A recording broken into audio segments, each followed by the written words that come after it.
You are not getting a single dollar. Richard Whitmore's voice cracked across the marble lobby like a whip, loud enough to silence every conversation beneath the crystal chandeliers. The white billionaire let the payment envelope slip from his fingers, watching it land at Naomi Brooks's feet as though she should be grateful to pick it up. Warm afternoon sunlight poured through the towering glass walls, reflecting off polished stone floors while dozens of guests slowed their steps. The soft hum of the fountain faded beneath uncomfortable silence. Naomi stood perfectly still. Her dark work shirt carried faint streaks of dust from 12 exhausting hours restoring the luxury hotel's grand ballroom after a burst water line had nearly destroyed it. Her hands trembled from exhaustion, not fear. Richard smiled without warmth. You call that professional work? I call it barely acceptable. A few executives standing behind him laughed quietly, eager to mirror the richest man in the room. Naomi swallowed carefully. She had heard that kind of laughter before. Different cities. Different jobs. Same look in their eyes. She reached into her folder and calmly held out the signed work agreement. Sir, this is the amount your office approved yesterday. Richard barely glanced at it before pushing it aside with 2 fingers. Then my office made a mistake. Gasps floated through the lobby. The contract drifted onto the marble floor beside the envelope. Naomi slowly bent to pick it up. Her heartbeat echoed louder than the fountain now. She thought about her mother waiting at home beside an oxygen machine that seemed to grow louder every night. The payment for this contract would cover another month of treatment. Losing it was not an option. She lifted her eyes again. I only want what we agreed on. Richard stepped closer, expensive cologne mixing with the sharp scent of fresh paint still lingering from the repaired ballroom. What you want does not matter. The security guards exchanged uneasy glances but stayed frozen. Nobody interrupted Richard Whitmore. Nobody ever did. One guest quietly raised a phone, pretending to check messages while recording. Another whispered, Poor woman. Richard noticed neither. He had already decided the ending. Escort her outside before she embarrasses herself even more. Heavy footsteps crossed the marble floor. Naomi tightened her grip around the contract, but she never raised her voice. She looked past Richard toward the security office hidden behind tinted glass. Inside, rows of surveillance monitors reflected tiny moving lights across the dark room. Something caught her attention. A small red indicator blinked steadily above the newest camera installed over the lobby entrance. She took one slow breath. Before I leave, she said softly, her calm voice somehow carrying farther than Richard's shouting. Please make sure nobody deletes today's camera recordings. The laughter stopped. Richard frowned for the first time. It lasted less than a second before confidence returned to his face. Why would that matter? Naomi did not answer. She simply held his gaze, and for the first time all afternoon, the billionaire felt something he could not explain. Behind the tinted glass, a young security technician looked up from his monitor as an unexpected notification suddenly flashed across every screen in the control room. The red notification pulsed across the surveillance monitors like a heartbeat, bathing the control room in a cold crimson glow. Ethan Collins, the youngest security technician on the overnight team, frowned and leaned closer. His fingers hovered above the keyboard while the cooling fans inside the server rack hummed louder than the voices drifting through the lobby speakers. The system almost never generated a priority archive alert unless someone with executive authority had manually attempted to restrict footage. Ethan blinked. Someone had already submitted a request to lock today's recordings. Down below, Richard Whitmore adjusted the cuffs of his tailored jacket as if the confrontation had already ended. Take her outside, he repeated, calm and certain. The guards hesitated. Naomi Brooks remained exactly where she stood, the folded contract resting against her chest. She looked tired, but not defeated. Her breathing slowed. Her eyes never left the glass wall hiding the security office above the lobby. Richard noticed it this time. What are you looking at? He asked, narrowing his eyes. Naomi answered quietly. The truth has a way of finding daylight. A few guests exchanged puzzled glances. Someone lowered a phone, suddenly unsure which side of the story they were witnessing. The afternoon sun slipped behind gathering clouds, softening the bright reflections across the marble floor until the entire lobby seemed wrapped in cool gray light. Every polished surface now reflected faces instead of luxury. Ethan swallowed hard as another message appeared across his screen. Executive deletion request denied. Artificial intelligence evidence preservation mode activated. His pulse quickened. The hotel had upgraded its security network only 3 weeks earlier after a multi-million-dollar insurance audit. Once a payment dispute occurred inside monitored property, every camera, microphone, and digital timestamp became permanently locked. Nobody could erase them. Not even the owner. Ethan stared toward the lobby through the narrow observation window. Richard Whitmore still looked untouchable. Still looked certain. Ethan reached for the phone beside his keyboard, then froze. His supervisor had warned everyone about crossing Richard. People lost careers that way. He pulled his hand back. Down below, Richard gave a faint, impatient smile. You are wasting everyone's time. Naomi slowly slipped the unsigned payment envelope into his view without touching it. No, sir, she said. Someone already wasted 12 hours of honest work. The words landed softly, but the silence that followed felt heavier than shouting. An older woman standing beside the fountain looked away, embarrassed for reasons she could not explain. One of Richard's executives quietly loosened his tie. Another avoided meeting Naomi's eyes altogether. Richard sensed the mood shifting and took one confident step forward. You think a camera is going to save you? Naomi did not answer. She simply folded the contract with careful hands, as though protecting something far more valuable than paper. Above them, Ethan finally made his decision. His hand landed on the phone. Before he could speak, every monitor in the control room suddenly flashed white, followed by a bold system message that made the color drain from his face. External evidence synchronization complete. Playback authorized by corporate compliance. Then, without anyone touching a single button, every massive display screen hanging throughout the luxury hotel flickered to life at exactly the same moment. Every television in the hotel snapped from elegant welcome screens to a single frozen frame. A sharp electronic chime echoed through the marble lobby, followed by stunned silence so complete that even the fountain seemed to disappear. Richard Whitmore turned toward the nearest display, annoyance flashing across his face. Who authorized this? He demanded. Nobody answered. Guests instinctively stepped closer instead of leaving. One by one, phones rose into the air, tiny camera lenses catching the chandelier light like scattered stars.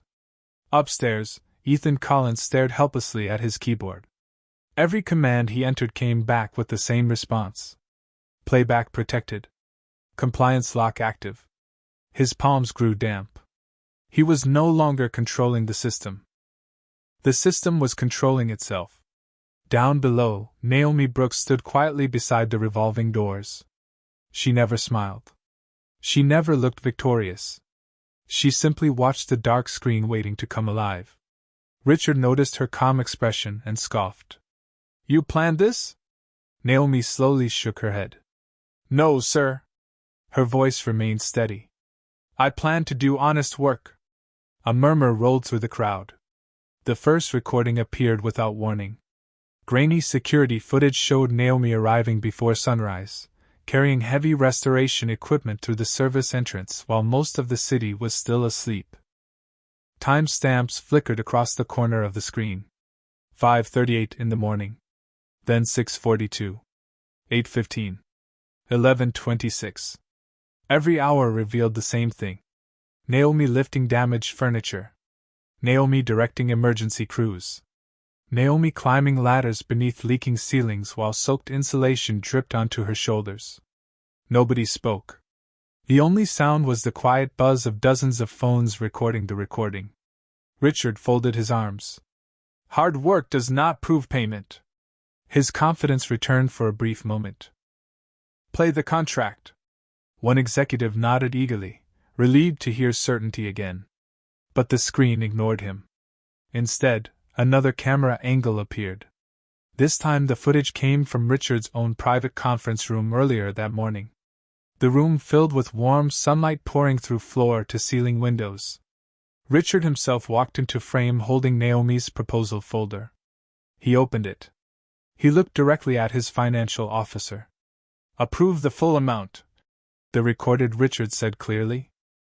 "She saved us from closing the ballroom before tonight's charity gala. Pay every cent." The lobby froze. Someone gasped loudly enough to echo across the marble walls. Richard's jaw tightened. "That recording is incomplete." His voice sounded thinner now. "There is more context."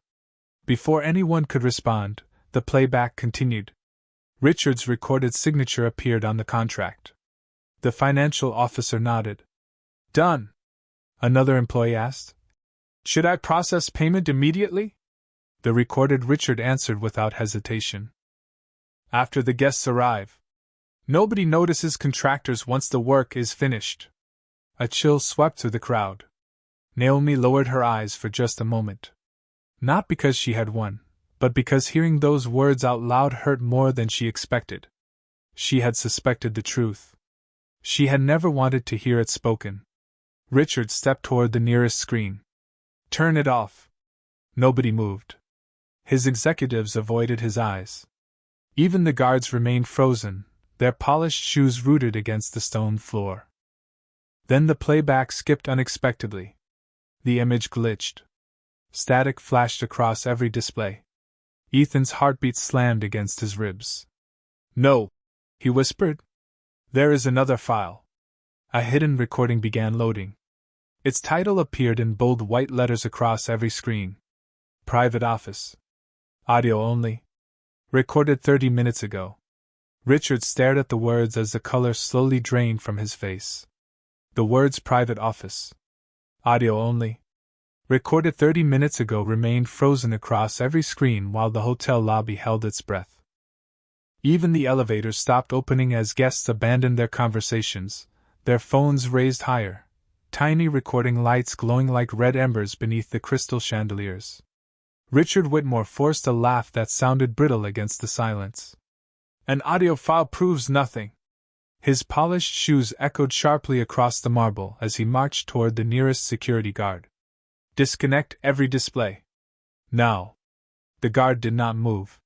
His earpiece crackled softly before he swallowed and looked away. "Sir? I cannot." Richard's jaw tightened. "Cannot?" Upstairs, Ethan Collins stared at the compliance dashboard. Every administrator privilege had disappeared from the screen. A blue status bar slowly advanced beneath a single sentence. "Legal archive verification in progress." The cooling fans inside the server cabinets roared louder, filling the room with a low mechanical vibration that settled deep in his chest.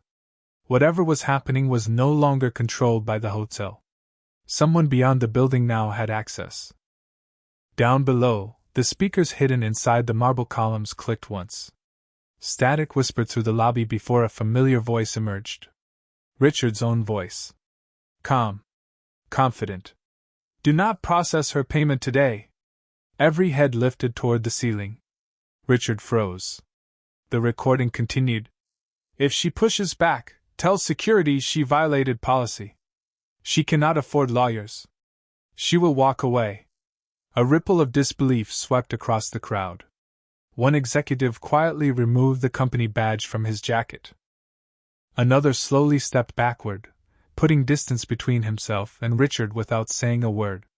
Naomi Brooks closed her eyes for only a heartbeat. Hearing the words hurt more than she had imagined. She had endured the humiliation because she needed the money. She had never expected the room to hear exactly how little she had been worth in Richard's calculation. Richard suddenly pointed toward the ceiling. "That recording has been manipulated." His voice rose higher. "Anyone can clone voices." Nobody answered immediately. Instead, dozens of phones continued recording, capturing not only the speakers but Richard himself. His breathing had become uneven. A faint sheen of sweat gathered along his temples beneath the expensive haircut that had looked flawless only minutes earlier. The audio resumed. Another voice entered the recording. Richard's chief financial officer. What if the cameras capture everything? Richard answered without hesitation. Then make sure nobody reviews them. The sentence landed with the weight of falling steel. Gasps echoed across the polished lobby. Someone whispered, "My God!" A woman standing beside the fountain lowered her phone, covering her mouth with trembling fingers. Naomi looked toward the security office instead of the crowd. Something about the playback bothered her. Her eyes narrowed. The timestamps were wrong. She remembered exactly when Richard had confronted her. This recording had been created 30 minutes earlier, before she had even entered the lobby to request payment. Slowly, another realization settled over her. Richard had decided to deny her payment before ever speaking to her. Before seeing her invoice. Before hearing a single word. It had never been about the quality of her work. Richard noticed Naomi studying the screen instead of celebrating. "What are you staring at now?" he snapped. Naomi answered quietly, almost to herself. "This was planned before I walked through the door." The sentence spread through the crowd faster than shouting. Executives looked at one another. Guests exchanged uneasy glances. Even Ethan stopped typing. He replayed the timestamps in his mind and felt his stomach sink. Naomi was right. Richard had prepared the deception in advance. Richard took one slow step backward, his confidence cracking for the first time. Before he could speak again, every display abruptly faded to black.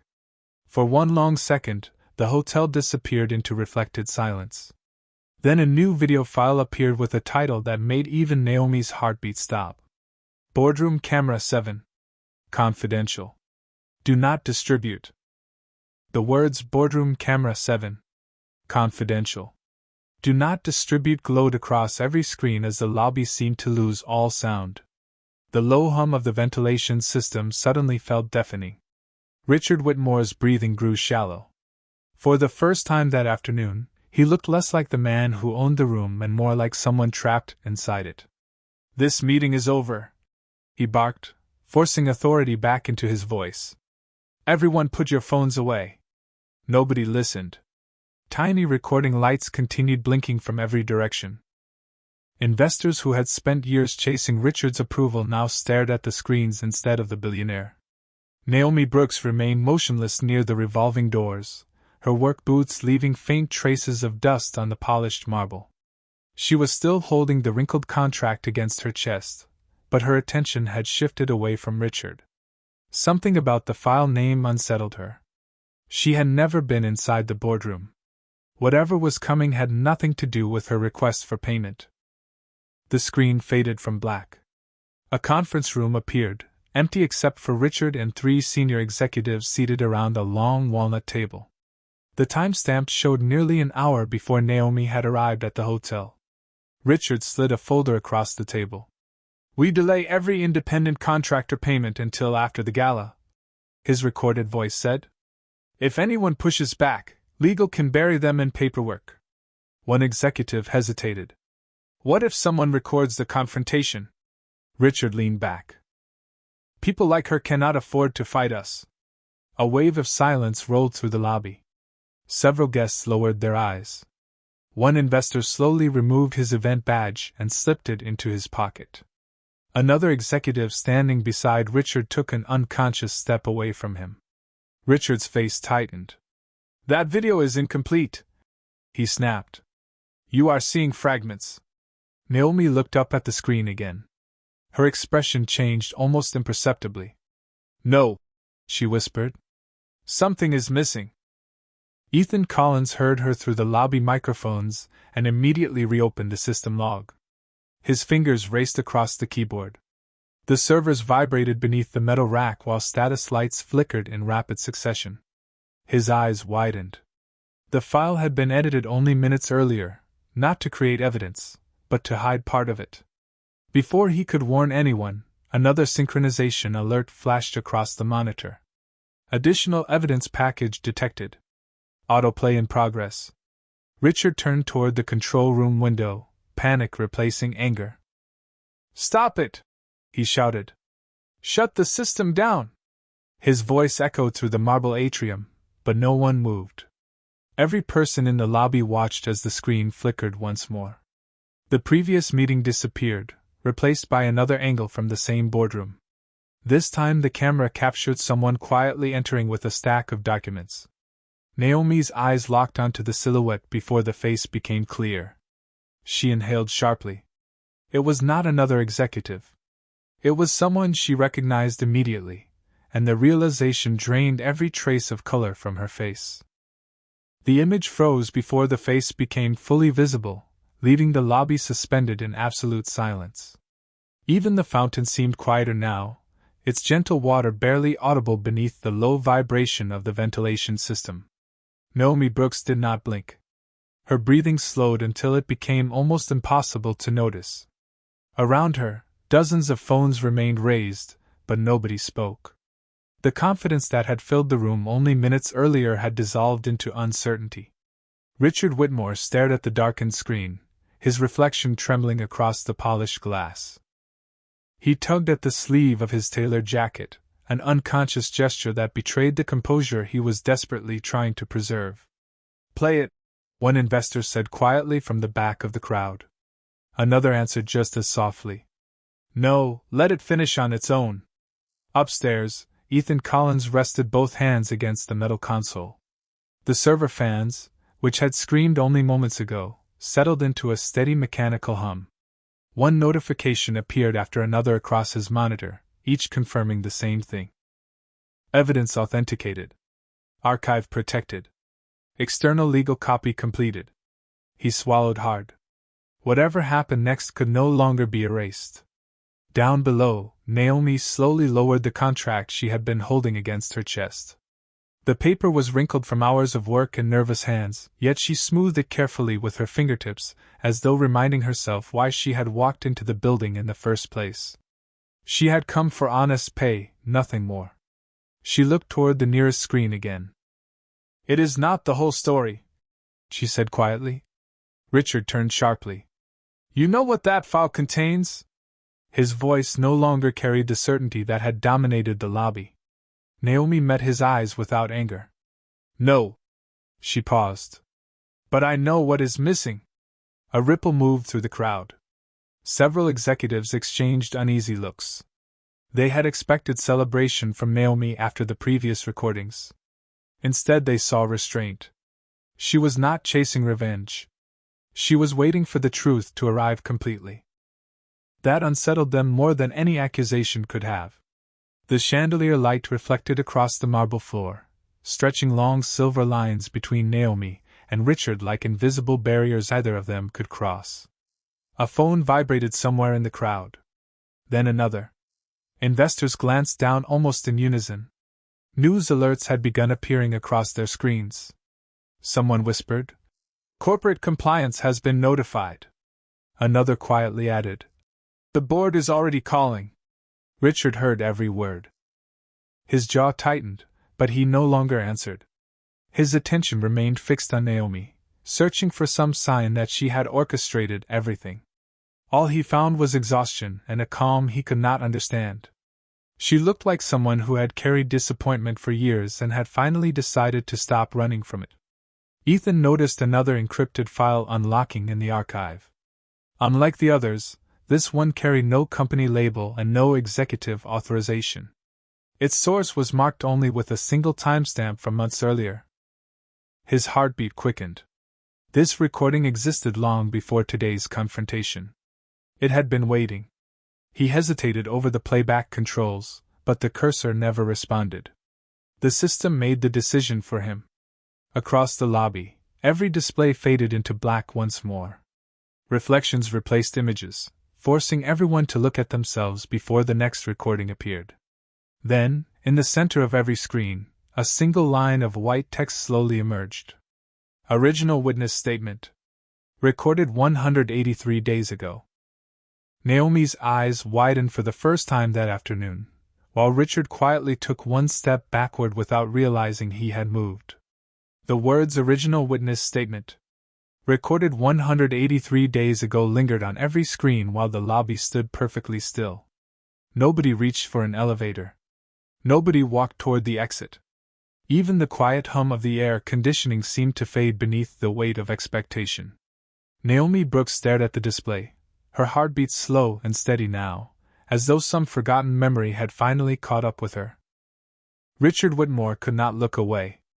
The reflection of the screen trembled across his face, exposing the uncertainty he had spent a lifetime hiding behind polished confidence. Then the recording began. A conference room appeared from nearly 6 months earlier. The image was softer, the afternoon sunlight warmer, dust floating through beams of light stretching across the walnut table. Richard sat at the far end surrounded by senior executives preparing for the annual charity gala. The room door opened quietly. Naomi entered carrying restoration plans, wearing the same work boots now resting on the marble floor below. She looked younger somehow, not because time had changed her, but because hope still rested openly in her expression. One executive greeted her with a nod. "Miss Brooks, can you walk us through your emergency reinforcement proposal?" She unfolded a large blueprint across the table. Her fingertips paused over one section near the ballroom ceiling. "These support anchors are overloaded," she explained calmly. "If the temporary repairs stay in place through the gala, vibration from the lighting rigs could damage the structure." Several executives leaned closer. One engineer frowned. "Our consultants already approved that design." Naomi never argued. She simply traced another line across the drawing. "They measured the finished load. They never measured the installation load." Silence settled over the room. Richard looked impatient. "Can you prove it?" Naomi nodded once. "Yes, sir." The video jumped ahead. A portable testing rig hummed beneath exposed steel beams while sensors blinked amber against cold metal. Numbers climbed rapidly across a monitor before one alarm chirped unexpectedly. Every engineer around the table fell silent. Naomi had been right. The temporary supports exceeded the safety margin during installation. One consultant slowly removed his glasses. Another whispered, "We completely missed it." Back in the present, the same executives standing in the lobby lowered their heads almost in unison. They remembered. Richard did too. The recording continued. One board member turned toward Richard. "She just prevented a structural failure during the largest event of the year." Another added quietly, "Without her, we could have evacuated thousands of guests." Richard remained silent in the recording for several long seconds before finally speaking. "Approve her recommendation immediately." The image froze there. A heavy stillness settled over the lobby. Dozens of investors slowly turned toward Naomi, seeing not the contractor they had ignored all afternoon, but the calm professional who had quietly protected an entire building months before anyone knew there had been danger. No applause came. No celebration. Only respect, arriving one silent glance at a time. Richard's shoulders lowered almost imperceptibly. The certainty that had once surrounded him dissolved beneath the weight of his own recorded decisions. He looked at Naomi, searching for anger, triumph, anything that would make sense of the moment. She offered neither. She simply stood there, tired but composed, carrying herself with the same quiet dignity she had shown from the beginning. Then every display flickered once again. Ethan Collins looked up sharply as another encrypted archive unlocked itself without warning. His monitor identified it with a different classification than all the others. Board of Directors. Closed session. Never released. Ethan's pulse stopped for a heartbeat. Across the lobby, Richard closed his eyes as though he already knew exactly what was about to appear. Richard Whitmore never opened his eyes. The words Board of Directors. Closed session. Never released remained suspended across every screen while the lobby stood in complete silence. The steady hum of the building returned, soft and distant, mixing with the faint vibration of the server racks above. Nobody spoke. Nobody lowered a phone. Every face waited for the next truth. The recording began without music or warning. A private board meeting came into view. The lighting was dimmer than before, the polished table reflecting tired faces instead of confident executives. Richard sat at the head of the room, surrounded by directors whose expressions carried more concern than admiration. A board member leaned forward. Miss Brooks identified the structural risk before every consultant we hired. She prevented a catastrophic failure during preparation for the gala.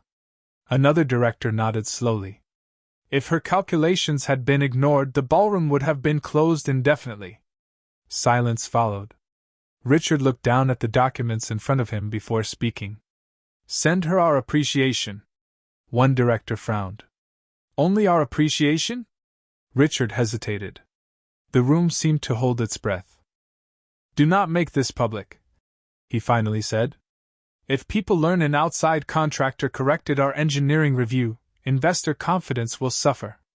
Back in the lobby, several directors who had attended that very meeting lowered their heads.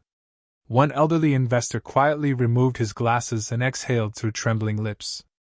The sound of phone cameras recording had become the only movement in the room. Naomi Brooks did not react with anger. She simply watched the screen, her expression touched by disappointment rather than surprise. Deep inside, she remembered receiving nothing more than a short email thanking her for her professionalism. No bonus. No recognition. No payment beyond the original contract that she had still been forced to fight for months later. Richard slowly opened his eyes. They looked older now.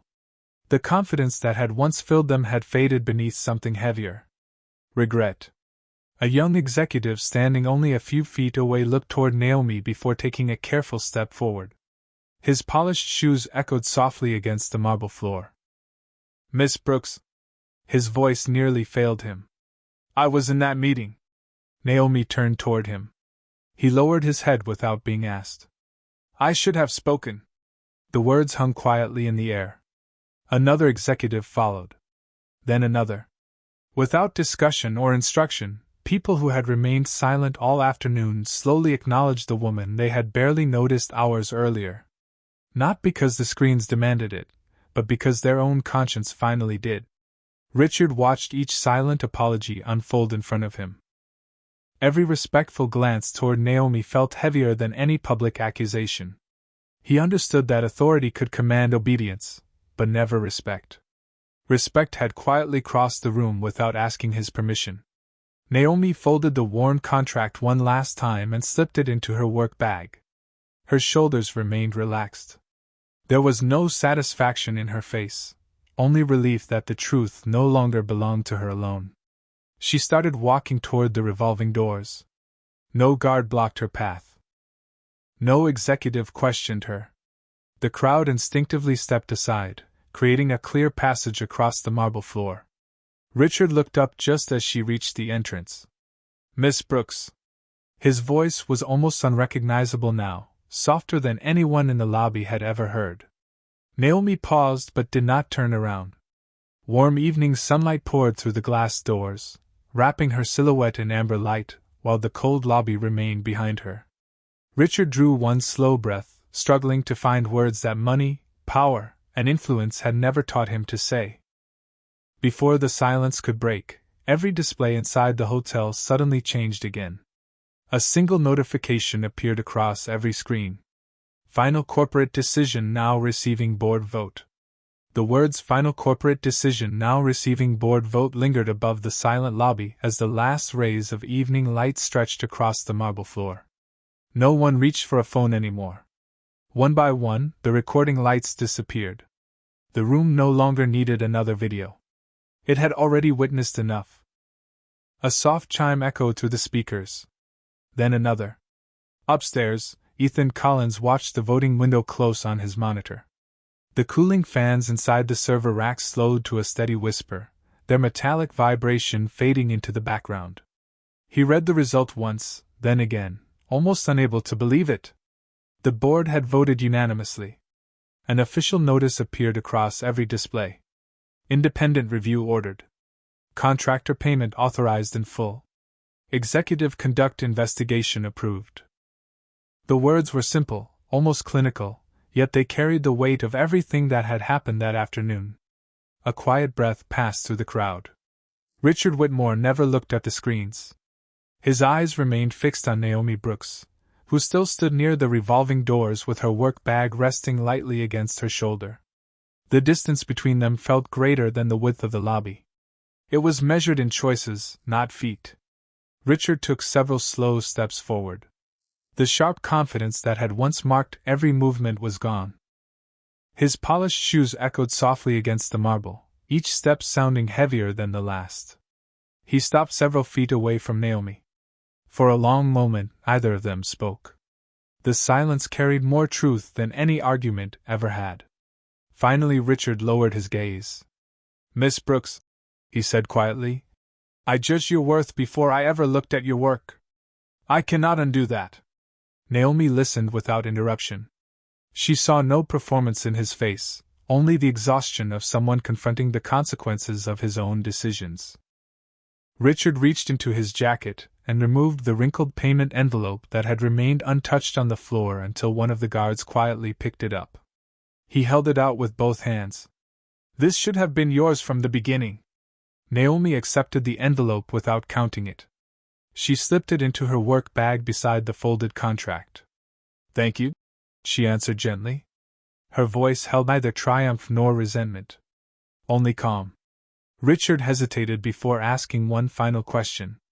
"Can you forgive me?" Naomi looked toward the glass entrance where the fading sunlight painted warm reflections across the steel frames. She smiled faintly, almost too softly to notice. "Forgiveness is a choice," she said.